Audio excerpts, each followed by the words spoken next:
Master Karma Chami is teaching on the union of the Dzogchen and Mahamadra, but this is the condensed teachings. I think he explained. So this is the condensed teaching. For that reason, he even he said that's condensed. So those people who want to do the practice of the union of the Mahamudra and the Dzogchen, I will explain the very condensed level. That's what the great master Raga actually says. So that among the now, when you follow the path of the Dzogchen or these practices of Mahamudra, and what we according to the teaching, first you contact with the qualified teachers and the qualified teachers, and also contact with the qualified teacher with the proper manner and the proper systems. What is that? That is joy and appreciations and the devotions. You contact that. Really, from the deep of the heart, I like to explore and I like to do the practice, meditate, explore the realizations or get enlightenment or some of all those beautiful thoughts, attitudes, purpose. Then receive the teachings.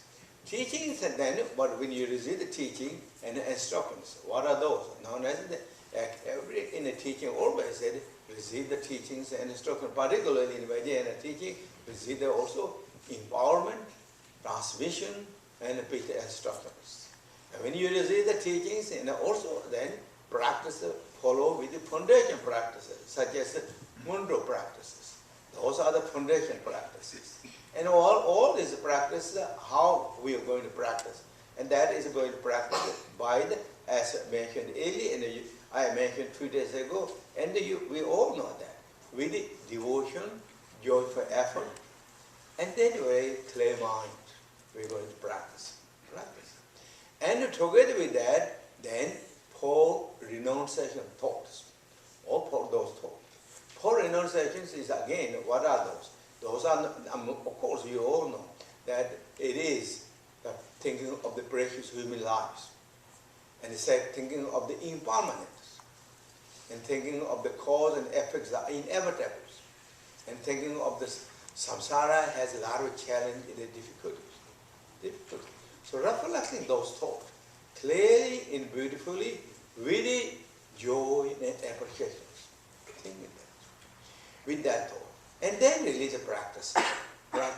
And particularly this time is the meditation. More meditation. There are 2 practices. Generally, those are practices of the visualization, practices with just simply meditation, resting in the calm and peaceful states. So either one are so special and powerful, but this time mainly explaining highlight of the meditation, silence meditation. And now to do this is what here said. Order to do among the method of the realization to appearance in our own mind. Among the method of the realization of to appear in our own mind, there is no techniques more profound than the Guru Yogas. And so that's what the great master Khenpo Karma Chami is highlighting of the devotion is so important.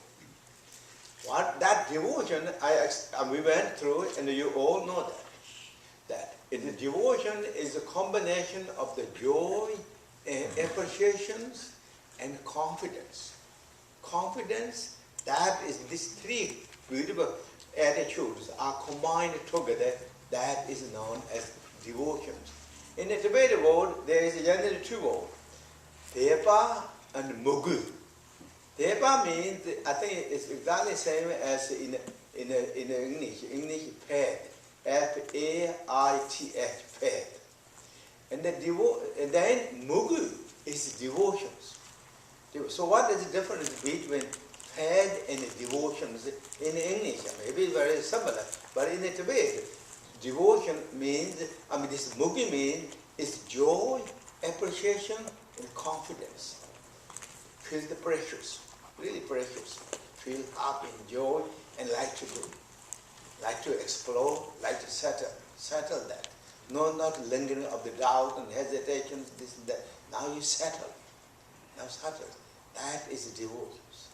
When you have that devotion, then if we continue to keep that, strongly keep that, then it really boom, it will arise in what we are looking forward of the realization. For that reason, the devotion is so important. Every teaching said, and the Buddha Shakyamuni also in so many teachings mentioned, even he himself has great devotion, even though he is a 10th blooming bodhisattva before to get enlightenment. According to general teachings, because he was born as a princess, but he left the kingdom and to explore and to search of the enlightenment or search of the meaning of life. But in the teaching said his determination, joy and appreciation and perseverance to explore it, that is unshakable. That tells that how strong that is and how his devotion is. And then he will sit under the Bodhi tree, what he made a commitment to get enlightenment, before he get enlightenment. Under the Bodhi tree and we lay out perfectly beautiful kusha grass in the teaching says, and under the Bodhi tree, facing to the eastern direction, and he said, no matter whatever happened in this setting, without obtaining the enlightenment, I'm never going to move from this cushion or this sitting. Whether the bone is or my skin is completely dried up, bones are coming apart, earth is cracking and going to fall down, but I'm never going to move from this without obtaining the enlightenment or the discovery of the enlightenment. That shows the courage and commitment and confidence. Then all the Maras came in, all those you know that. And then in all the great masters, Guru Pema Sambhava is known as the totally emanation of the Buddha Amitabha, reincarnation of Buddha Shakyamuni.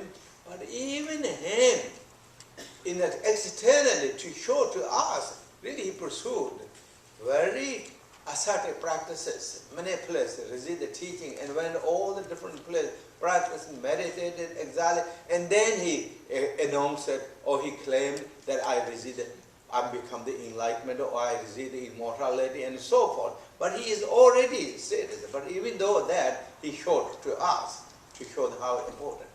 Then you read all those great masters, we call the great masters. Look after their life stories, one after another.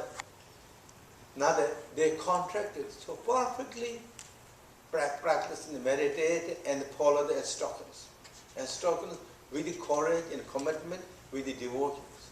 Other day we were talking about the one person asked the Tilokas and about the Narokas. And they looked at their life stories. How Tiloka is, how strong he is, how powerful he is. And the Naroka, how much he's committed, how he's strong, his joy and appreciation and confidence and courage is never lingered, even though he went so many hardships, difficult. In the teaching said, that purified all the obscurations, being as ascetic practices, and purified, and then he got realizations. Longchimpa, Malarepa, Great Master Jingming, all that one after another, really. It's so, all these great masters. So that's how it shows that the devotions and close connection, confidence, that not lingering, that is so important and necessary in order to develop the realizations. And then